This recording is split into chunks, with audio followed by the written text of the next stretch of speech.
Hello and welcome to Pluribus Unum's Fireside Chats. Not as good as FDR's, but hey, it's something. Now, this episode's going to be interesting because all of the news in this video is going to be exclusively foreign news, and a lot of it is kind of, well, it's basically related away from sort of, like, basically it is kind of like Latin American centric, pretty obviously, considering I am like very adept in Latin American politics. Alright, so with all that out of the way, let's get right into the news. First, we're going to talk about the biggest W of that whole thing. Guatemalan election. Bernardo Arévalo has won the Guatemalan presidential election, and by a pretty decent margin. He got 60% and his opponent got 30%. Quite the endeavor. But the situation's not over yet, because Sandra Torres, much like the initial round, is not taking this loss well.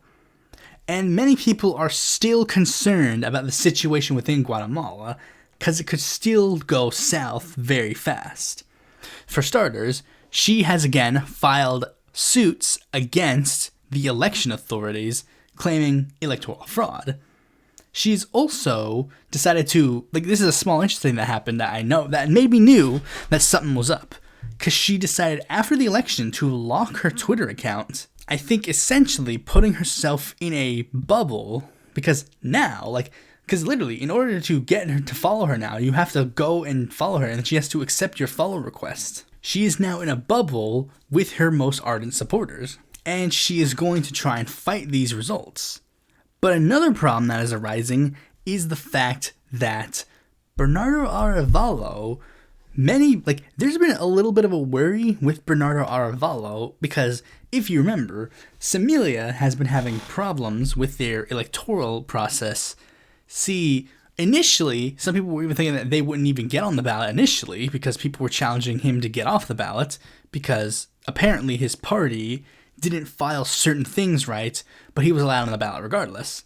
And then after he ended up winning the first round, he was like, all these problems were now suddenly brought back up even though they weren't a problem initially. So some people, particularly one of the losing candidates, Edmund Millet, has actually said that there's a potential that Semilia will probably get its electoral status revoked entirely, which would then put Bernardo Arévalo's potential win into jeopardy.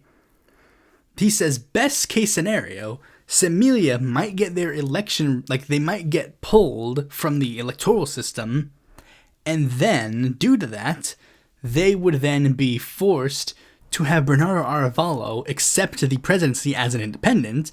And while it wouldn't hurt Bernardo Arévalo himself, or at least it wouldn't hurt him as much, because it would kill his party in the legislative chamber, and in a legislative chamber that probably wasn't already going to be nice to him anyways. But they say, worst case scenario, the party can be pulled, and then due to that, they say, well then by virtue, all the candidates that ran under this party do not qualify to serve in their office, which would then put Bernardo Arévalo in jeopardy. And many people are very much concerned, especially considering they've already, the worldwide has already started to basically love Bernardo Arévalo, because he's basically like a good boy for everybody. The Pink Tide has basically accepted him as one of their own, even though he's not really in the Pink Tide crowd. But he got the endorsement. He didn't get it's not the endorsement, but basically he got this post-election support of many of the prominent Pink Tide leaders, regardless of their political outlook.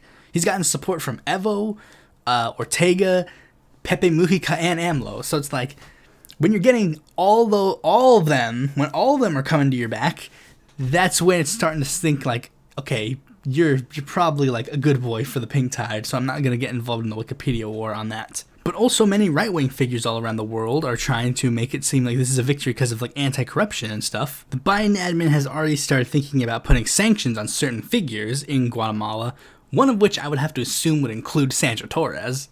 But the situation's not over yet, so we'll have to wait and see on that. Speaking of things you have to wait and see about, another Latin American election, Ecuador, they are moving on to a runoff. And the runoff is very unsurprising for one of them, but somewhat surprising for the other. So the first one, that the winner overall in the first round, was Luisa Gonzalez. Nobody expected that she wouldn't make it to the runoff. She was the candidate of Rafael Correa's party. The one that was considered a bit of an upset was Daniel Noboa, who is running under the National Democratic Action, which is a center-right political party. His was a major upset, because, for the entirety of the election, he was polling in single digits, but then he somehow squeezed out a victory in the ballot box.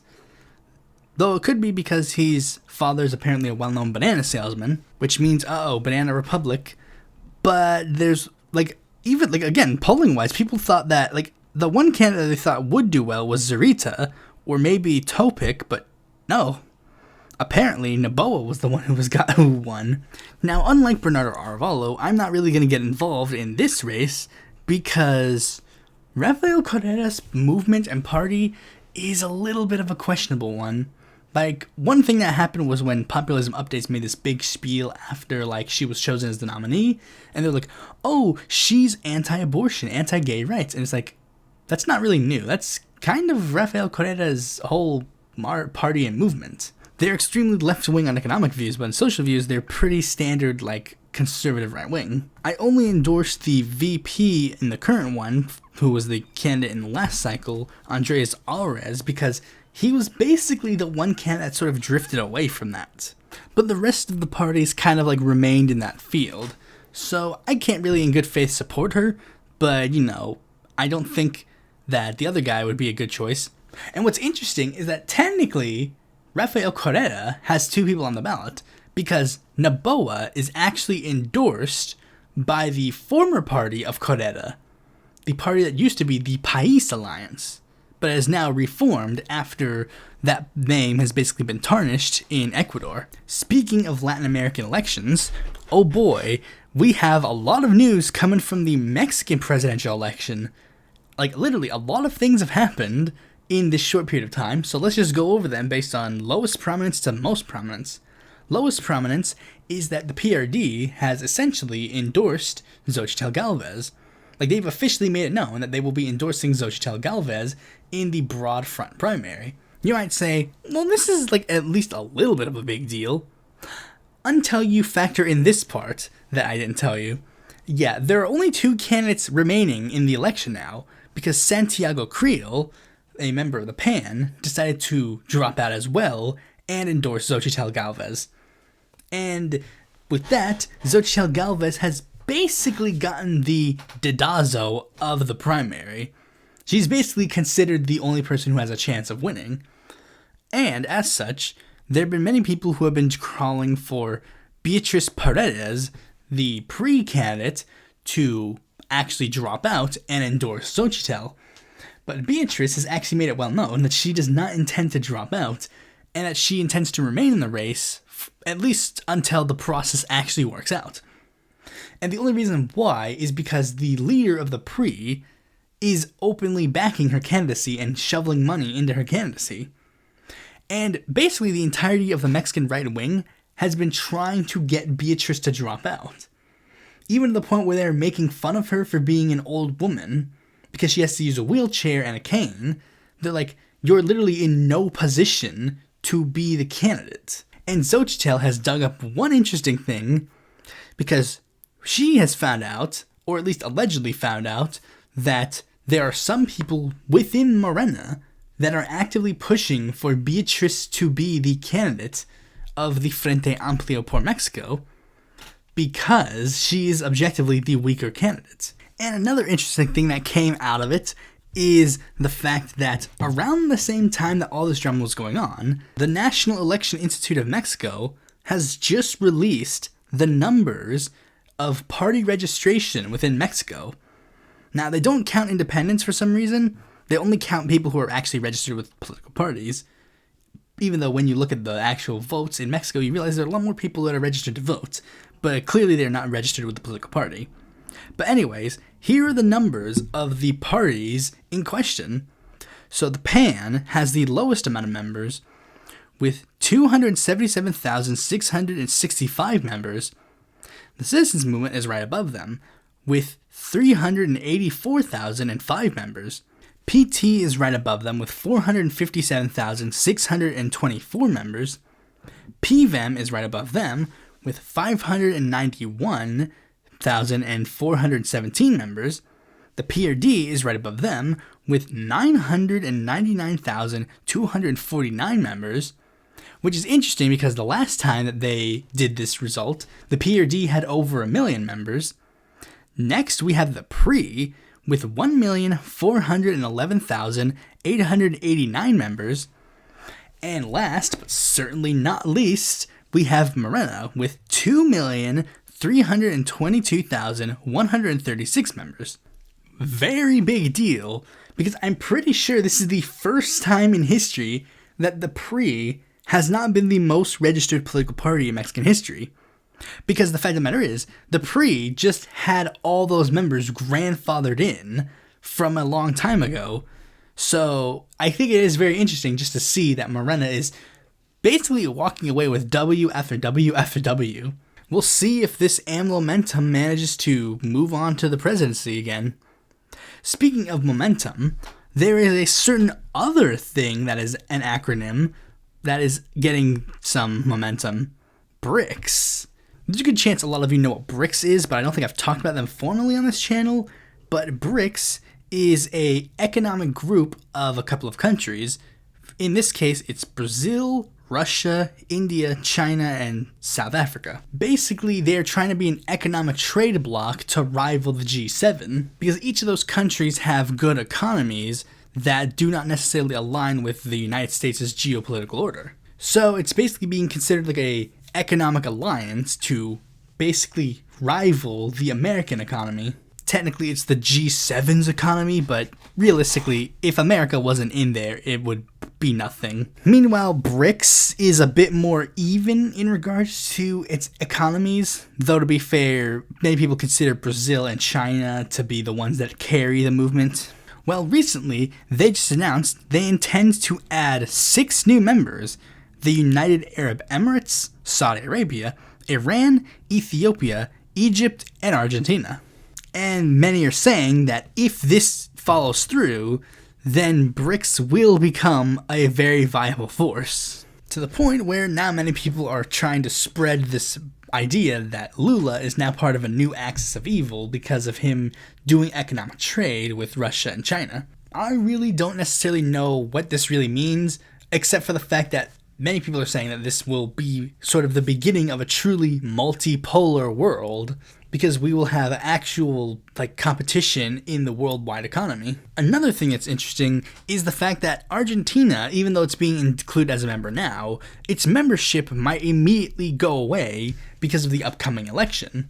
Because the candidate that is the BRICS candidate, Sergio Massa, because his party and him are basically the reason why they are in BRICS to begin with, they're not really poised to win the upcoming election. And the 2 candidates that oppose him, Javier Milei and Bullrich, have been a bit more not necessarily pro-BRICS. Milei is actually a bit more of like a middle of the road type guy, because he's like, well, I mean, the private sector can trade with whoever the heck they want. I don't think it's a government decision. But Bullrich has made it pretty abundantly clear that she intends to continue economic relations with America, and that she'd poo-poo the BRICS. So to a degree, this is basically a W for Russia, which overall is bad, but also a W for Brazil, so not so bad. But speaking of another thing that's a W for Russia, Yevgeny Pirozhin is presumed dead because of a plane crash outside of Moscow. And this was just a happy accident. There's no reason why this would have happened outside of a happy accident. No. Many people have already basically concluded that Putin has probably killed him, though there's some rumors saying that he might have faked his death and that he might come back in the future, because apparently he did so in the past, but I don't really know much about that. But anyways, let's move on to the main topic of this video, the first primary debate in the 2024 presidential election cycle. Unfortunately, since this is open season for the Republicans, it was a Republican Party debate, and also, unfortunately, I had to literally sign up for Fox News in order to see this debate. But there is an upside. I managed to steal their content and post it on my Patreon, so if you donate $1, you can see me react to the debate in full if that's something that you're interested in. I'll even entice you even more because I almost say a no-no word. What no-no word did I almost say? Well, $1 away and you'll see it. I'll even go through it and timestamp it on the Patreon so that you can see it. But this debate was very interesting for a number of reasons, some of which we'll get into, but the first one that is very interesting, and it's the most noticeable thing, is that Trump did not attend the debate. Mostly because he refused to sign the deal that says that he will eventually support the nominee should it be someone else. Now, the thing is, I really don't see why he wouldn't sign it, because at the end of the day, he knows he's gonna win the nomination. So there's really no point in not signing the pledge, really, except for one very big fact. Donald Trump didn't like the fact that in 2020, I really don't get why his whole shtick to get him to the point where he is today was through his debate performance in 2016. And yet, he doesn't want to repeat the magic, apparently. I think it's because he knows the magic is gone, because people saw it in the 2020 debate. They saw that it just wasn't there. I personally would love to see if the magic was gone for this cycle, because I would legitimately like to see Trump fail, especially with the people that are going against him. I think it's because he genuinely really just wants to, he just wants to breeze past this. He wants to go through the process without actually going through any process. Why do you think in 2020 he legitimately decided to cancel some primaries? Like it wasn't like the Democrats or like the GOP before then. Like literally, we all know that the main parties, when an incumbent president is the party nominee, they like to set up all these hoops and whatever to make it so that their party's nominee just gets renominated. But with the GOP in 2020, they literally just decided to cancel primaries. Back in the day, they would at least let the primaries happen.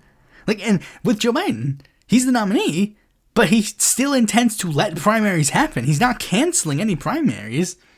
The primaries are still going on. He's just not going to debate Marianne or Robert F. Kennedy Jr. And another thing that was disappointing was that not every candidate managed to be on the stage aside from Trump. Now, there are some people that I really don't understand why they're listed here as major candidates, Perry Johnson and Ryan Blinkley. Then again, I thought the same thing about Vivek Ramaswamy, and he's getting to the point where he's apparently considered a major candidate. I don't know if it's because of polling, but I mean, maybe it might be. Blinkley, he was not added on this page until recently.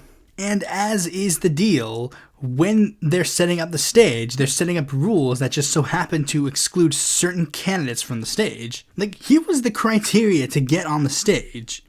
1, be eligible and appropriately filed with the FEC. So basically get your papers in order so that you can run for president.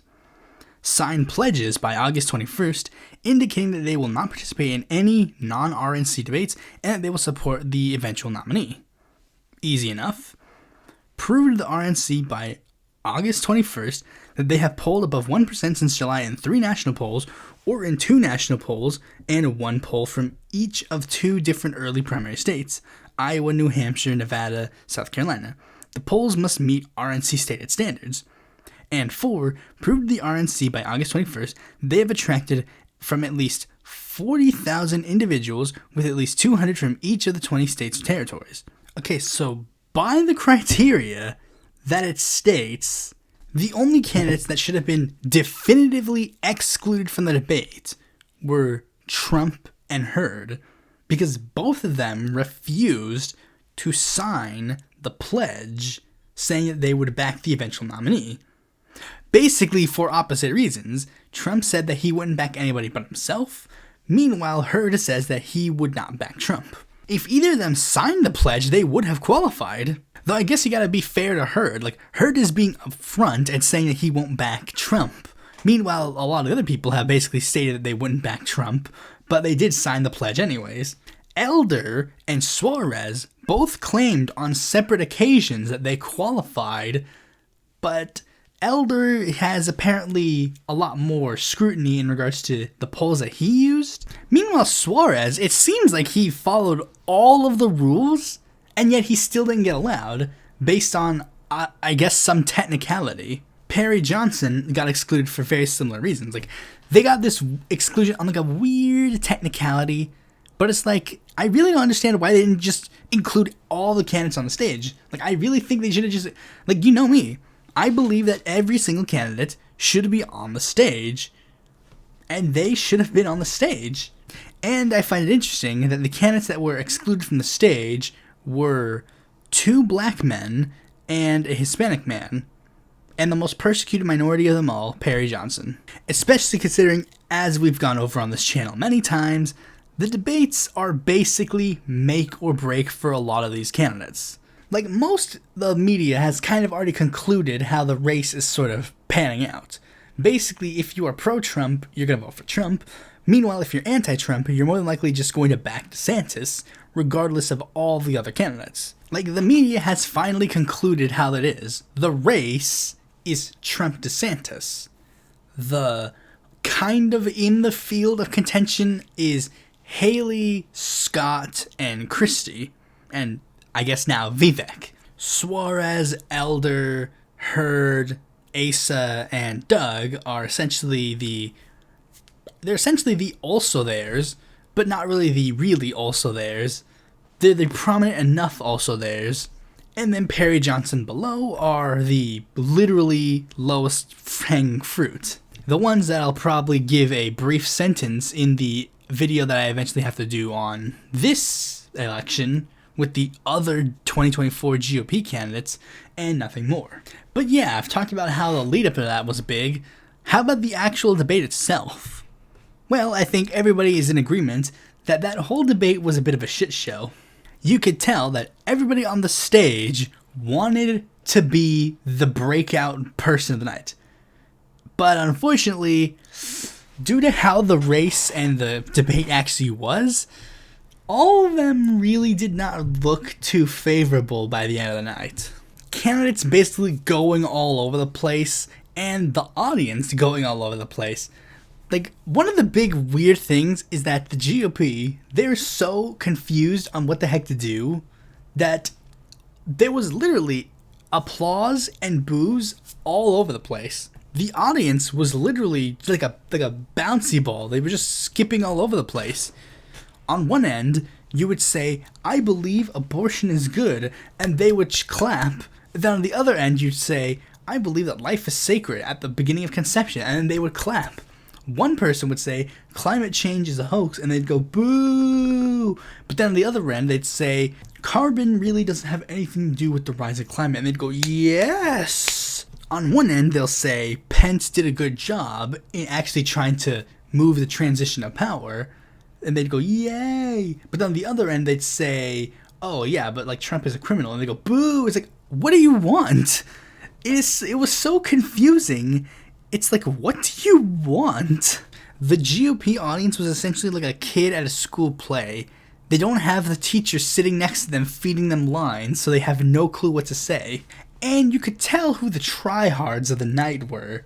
Like, it's pretty obvious that the tryhards of the night, who were basically trying to do everything they could to mimic Trump in every capacity, were Pence, Christie, Vivek, and Haley. The other half, Asa, Scott, DeSantis, and Burgum, they were basically trying to hide in the background. And honestly, that was a terrible decision by DeSantis. DeSantis had to show that he was not a timid background guy, but it's also weird because he did have to kind of show that he was a timid background guy, because that way he could differentiate himself from Trump being like rough and bombastic. So again, the GOP was lost on what they wanted that night. It's a similar thing, because like when Scott would give an answer that was like is somewhat timid and he's in the background, they'd clap for him. But then when Haley would like interrupt people or like whatever, they would get claps too. It's just so weird. The GOP was completely disorganized that night. And it's good to see. I love it when the fascist party is crumbling. Another thing you could tell is that right from the beginning, Vivek, like I've said this before and I'll say it again, Vivek Ramaswamy is trying to be 2024's Andrew Yang.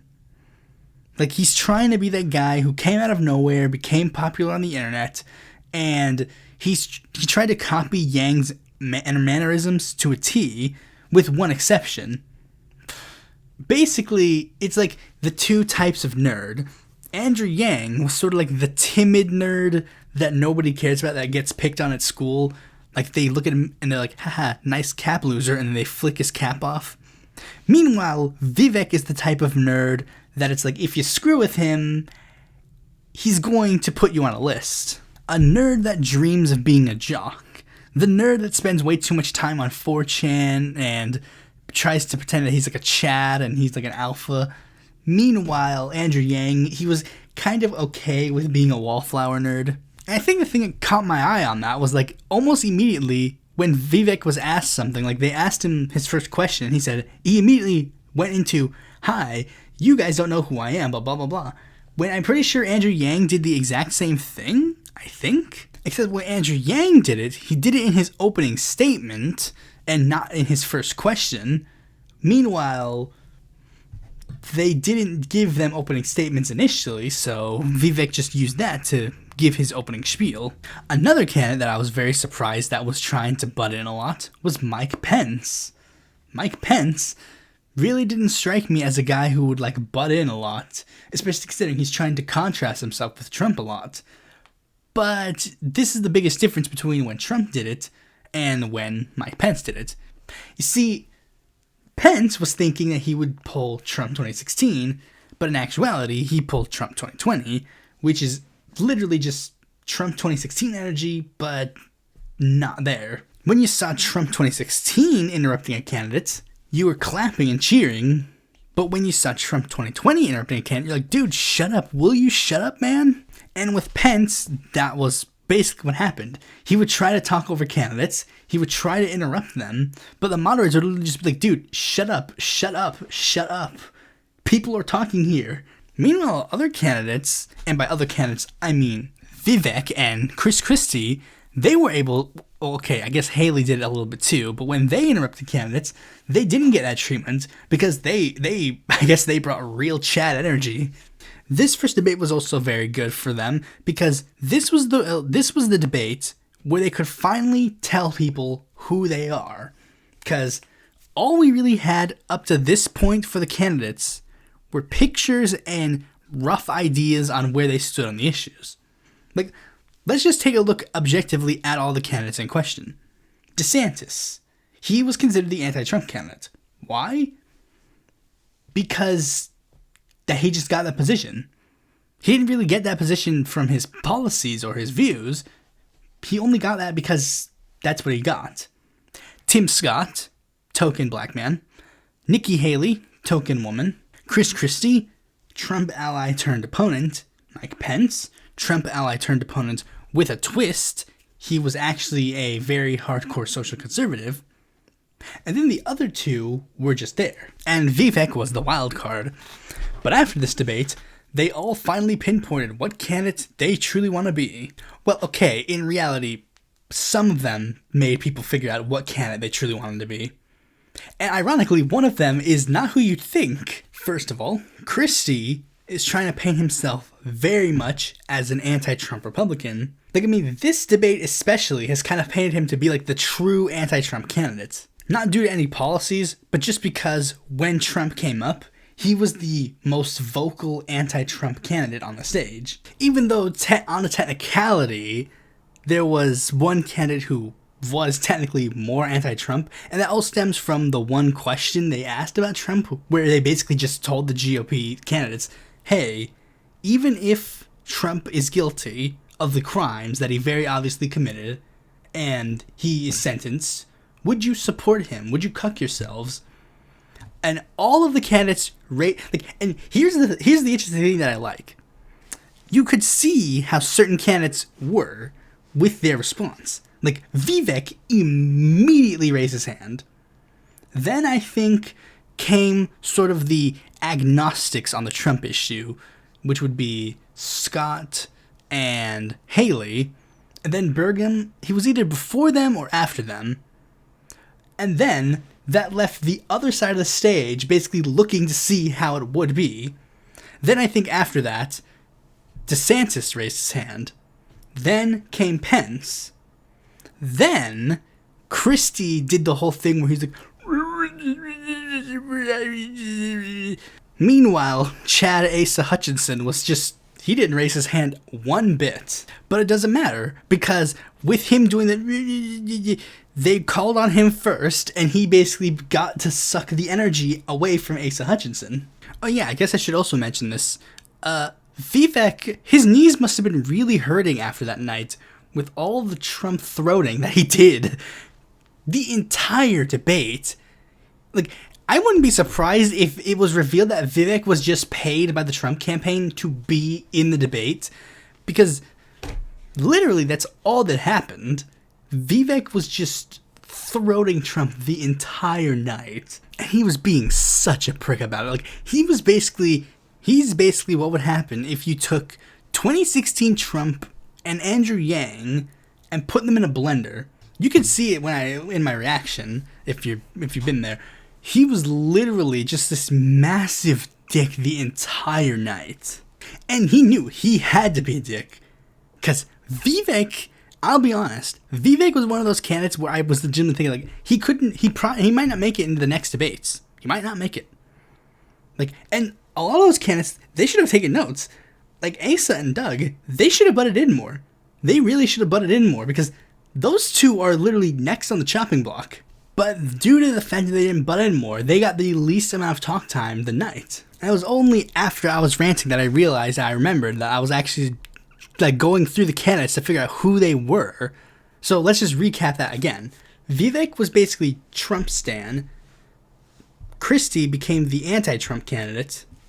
Pence basically served as a return to neoconservatism. Haley painted herself as the woman candidate, but not just in the way that you would think, just with her being a woman. She's actually trying to get center-right suburban wine moms to come back to the GOP after their hardline stances on a lot of issues pushed them away.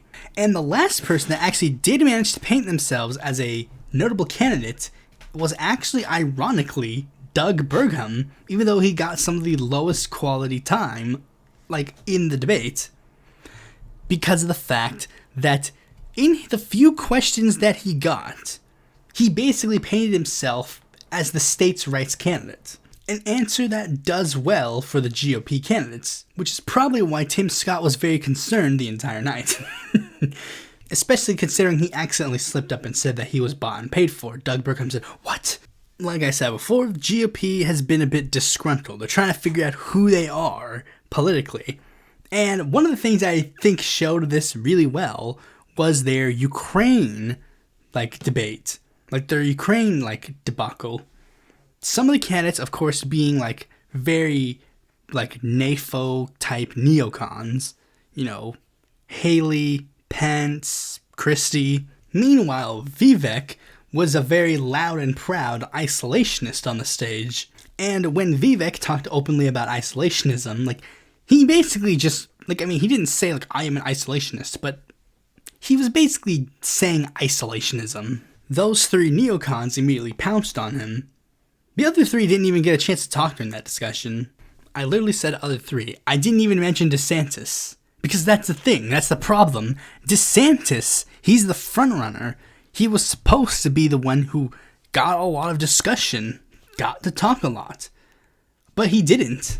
Pence was the candidate that talked the most, but it's weird. I honestly thought it was Ramaswamy, but apparently Pence is the one that talked the most. And in case you're curious, which I know you're not, Hutchinson is the one who talked the least. But I guess maybe they counted Pence trying to talk over people and the debate moderators being like, "Shut up!" But even candidates that talked less seem to have more impact. I remember a lot more of what Haley said than what DeSantis said, even though he talked more than her. He literally blended in the background. And Now, many people are saying that this was a good thing for DeSantis, but I honestly don't think so. Because if he lets the momentum get taken by other people, then he's going to drop in the polls. Now, he hasn't dropped in the polls yet, or at least he hasn't, like I think the one thing that did show, like, poll, like, uppage and droppage, like, showed that he actually gained a little bit of support after the debate. But again, like, it might not be that much helpful. I went through that whole thing, and I didn't even mention one thing that I wanted to mention right before, I began, because I looked a little bit into this a little bit before then. Like, the first thing that made me realize that this debate was not serious was when the first question was about that stupid rich man north of Richmond song. Like, when I first saw that was the first question, I'm like, really? This is the first question? And then they, for some reason, they used certain aspects of the song to move into certain questions. And what was very interesting to me when I first saw it was that they gave the welfare question to Tim Scott, and it's like, interesting. But one thing that I found funny is that, today, or yesterday, I think today or yesterday, one of those 2 days, the guy who made the song, literally after the debate, he was like, dude, guys, why are all these conservatives on Fox News, loving my song so much? You guys know I'm talking about you, right? You guys are the rich men north of Richmond. And it's that's just funny. That these, GOP people astroturfed the song, and they didn't even realize that the guy who sang the song doesn't even like them. I guess I've deliberated long enough. I guess I should finally give my rankings of the candidates in the stage. So, all the way at the bottom, the candidate that did the worst out of the night was Asa Hutchinson. He talked the least of all the candidates on stage, and with what he said, he didn't even make that much of an impact. Usually, I would give people who at least said something impactful in the short time they talked a higher ranking, but Asa just didn't really have it that night. And this might be his only night, so he probably won't have it at all. Next, we have Doug Burgum. He had little to say, but he did have something to say in that little time period. And right above him, a controversial choice, apparently, Ron DeSantis. I've been seeing a lot of people saying that Ron DeSantis won the debate. I don't see it. I see him cruising along, which I guess is okay if you don't have any other major flubs, but when he lets other people take up the oxygen in the room, it's not really going to work out for him. Maybe it will. I don't know. I could be wrong. And right above him, we have Tim Scott. Tim Scott, he did okay. Nothing too notable, but he did fine, I guess. And it's bad that I consider him the bigger winner than Ron DeSantis. Because I guess with Scott, it's he has nowhere to go at all. Meanwhile, DeSantis, this was supposed to be the make or break night, and he didn't do either. I guess technically he did break. So, number 4, we have Pence. Well, it was kind of cool to see him grow a spine. It came off really annoying, to be honest. And the moderators didn't paint him any favors either. Right above him, we have Nikki Haley. She had the biggest jump of support after the debate.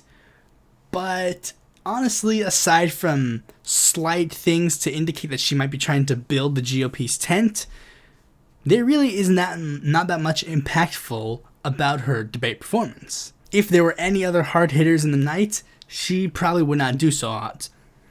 Right above her, we have Chris Christie. He brought the exact same energy that he had in 2016 to this stage, which is basically Diet Trump 2016, but now he has to be even less than that, which did him good and bad. And the clear winner of the night was Vivek Ramaswamy. He copied Trump 2016's strategy extremely well, and that does him wonders. Now, I've seen a lot of people saying that Vivek Ramaswamy winning is disqualifying for you to be considered a leftist or whatever. But guys, like, objectively, he did the best of the candidates. And the reason why he did the best was because he emulated Trump. He emulated Trump 2016 energy. That's what won Trump the primary to begin with. That's the thing that all the people, even on the left on the internet, were clapping their feet about when Trump did it in that time period. Granted, we're at the point where we're no longer going to clap for that, but it's like, objectively, he did the best of the field. If he was actually running against Trump, then he would actually be viable. But at this point, he's just being on the short list for VP. Like, when Trump said that this whole debate was essentially a vice presidential debate, that's what this is. Vivek is basically trying to gun for second place on the Trump ticket. Now, I've seen many people say that he wouldn't pick Vivek for the fact that he's brown and the fact that he has too much energy and that he's trying to steal it from Trump. Many reasons that would make sense, but I mean, he's definitely on the short list. You can't say that he's not on the short list. And with this debate, I think I've kind of concluded on certain things in regards to candidate dropouts. Because, I mean, after seeing this debate and really all this stuff, I think I've kind of definitively made a list of people who I think would drop out in a certain order. And with that, I'll just say them. So the first person that I think would drop out is a two-way tie between either Asa Hutchinson or Francis Suarez. Now, Suarez, he's technically already promised to drop out because he said any candidate that doesn't make it on the first debate, should drop out. And that's really why I put him here, because he set that high standard for himself and he didn't even meet it. Asa Hutchinson, he's really the one, again, he's the one candidate that didn't do the best during the debate. He talked the least and he didn't make much of an impact. There really is not much else for him to do except drop out. Right above them, I think Larry Elder would drop out. I think Larry Elder might be interested in trying to seek some sort of California-like race, so maybe he would probably drop out only to do that, and or return to talk radio. Like, he really is the one candidate that doesn't really have that much else going for him, so he would essentially probably drop out just to say that and make a book tour about this or whatever. Right above him, Doug Burgum. Like, Doug Burgum did fine for the debate, but this isn't going to carry him any further. He's going to drop out at some point. The second he doesn't qualify for a debate, he's going to leave. Right above them, Chris Christie. Chris Christie, I think he's just kind of on his way out. Like, he's going to do what he did in the last race, but instead of backing Trump, I think, he'll probably back the person who's the best poised to beat Trump. Next, Mike Pence might drop out. Honestly, because I think that he really doesn't have that much strength in him to campaign. Pence is kind of the first guy that I'm like, he could stay in or he could drop out, either or. Vivek is another candidate that I think teeters on he might drop out or he might not drop out. I think the only reason that he would drop out is if Trump openly says that I would put you in my cabinet.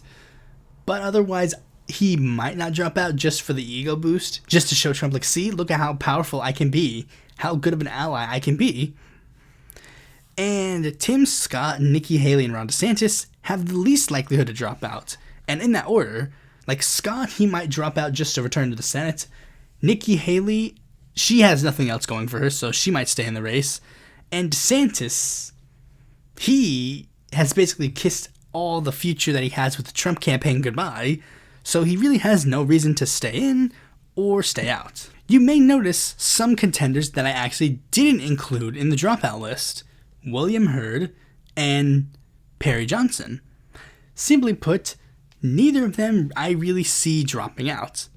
Will Hurd, I think he's going to stay in as sort of like just like to show that he's the true anti-Trump Republican. And Perry Johnson's a tiny nobody candidate, so really there is no reason for him to drop out.